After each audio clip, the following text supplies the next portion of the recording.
بسم الله الرحمن الرحيم. قل أندعو من دون الله ما لا ينفعنا ولا يضرنا ونرد على أعقابنا بعد إذ هدانا الله كالذي استهوته الشياطين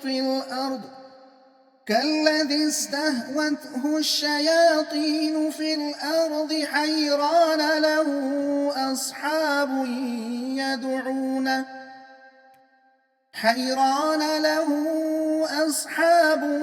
يدعونه إلى الهدى ائتنا. قل إن هدى الله هو الهدى وأمرنا لنسلم لرب العالمين وأن أقيموا الصلاة واتقوه وهو الذي إليه تحشرون. وهو الذي خلق السماوات والأرض بالحق ويوم يقول كن فيكون قوله الحق وله الملك يوم ينفخ في الصور عالم الغيب والشهادة وهو الحكيم الخبير. وإذ قال إبراهيم لأبيه آزر أتتخذ أصناما آلهة إني أراك وقومك في ضلال مبين.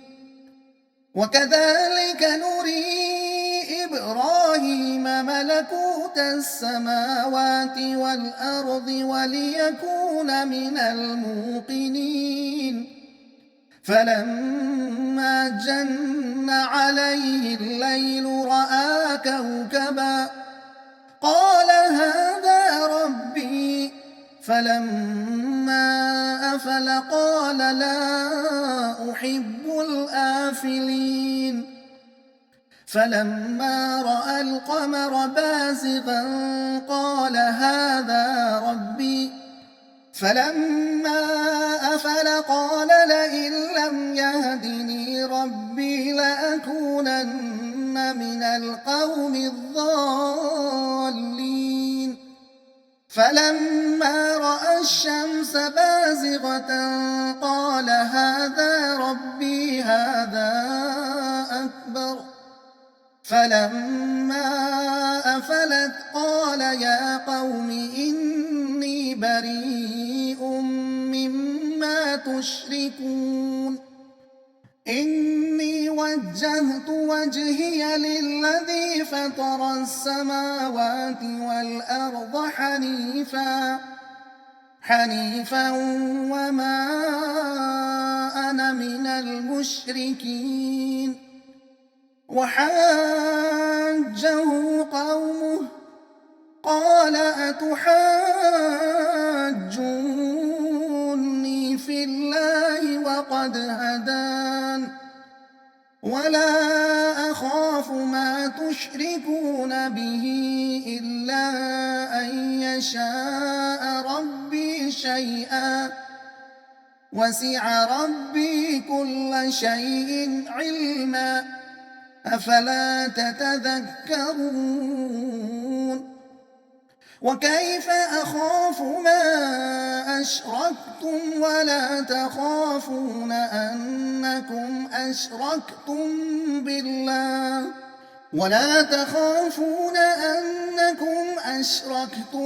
بالله ما لم ينزل به عليكم سلطانا فأي الفريقين أحق بالأمن إن كنتم تعلمون.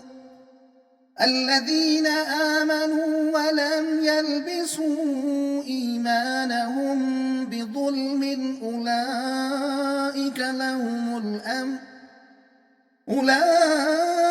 لهم الأمن وهم مهتدون. مضمون صرف اسلام ہی معقول اور فطری دین ہے، جیسا کہ ابراہیم علیہ السلام نے آثار کائنات کو دیکھ کر اس حقیقت کو پا لیا تھا۔ مطلب، اے نبی صلی اللہ علیہ وسلم، آپ اعلان فرما دیجئے کہ صحیح رہنمائی تو صرف اللہ ہی کی رہنمائی ہے، اور اس کی طرف سے ہمیں یہ حکم ملا ہے کہ مالک کائنات کے آگے ہم سر تسلیم خم کر دیں، اسی کی عبادت اور اسی کے احکام کی تعمیل کریں، خاص طور پر نماز قائم کریں اور اس کی نافرمانی سے بچتے رہیں، اور اپنے اندر اس شعور کو ہر وقت بیدار رکھیں کہ ہمیں ایک دن اللہ کے حضور حاضر ہو کر اپنے اعمال کی جواب دہی کرنا ہے۔ اللہ نے ساری کائنات کو با مقصد پیدا کیا ہے۔ اس کائنات کا ایک دور گزر جانے کے بعد ناگزیر ہے کہ خالق عالم اس پورے کام کا حساب لے جو اس دور میں انجام پائے ہوں، اور انہی کے نتائج پر دوسرے دور کی بنا رکھے۔ جب اس کا حکم ہوگا تو حشر برپا ہو جائے گا اور یہ حقیقت ظاہر ہو جائے گی کہ اس کے سوا کوئی دوسرا با اختیار بادشاہ نہیں ہے۔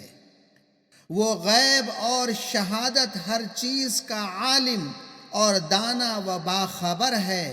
جس طرح تم لوگوں کے سامنے آثار کائنات نمایاں ہیں اور اللہ کی نشانیاں تمہیں دکھائی جا رہی ہیں، اسی طرح ابراہیم علیہ السلام کے سامنے بھی یہی آثار اور یہی نشانیاں تھیں، جنہیں دیکھ کر انہوں نے اس حقیقت کو پا لیا تھا اور اپنی قوم کے سارے خداؤں، تاروں، چاند، سورج کو ایک اٹل قانون کے تحت غلاموں کی طرح گردش کرتے دیکھ کر یہ اعلان کر دیا کہ انی وجہت وجہی للذی فطر السماوات والارض حنیفا وما انا من المشرکین، یعنی میں نے یکسو ہو کر اپنا رخ اس ہستی کی طرف کر لیا جس نے زمین اور آسمانوں کو پیدا کیا ہے، اور میں ہرگز شرک کرنے والوں میں سے نہیں ہوں۔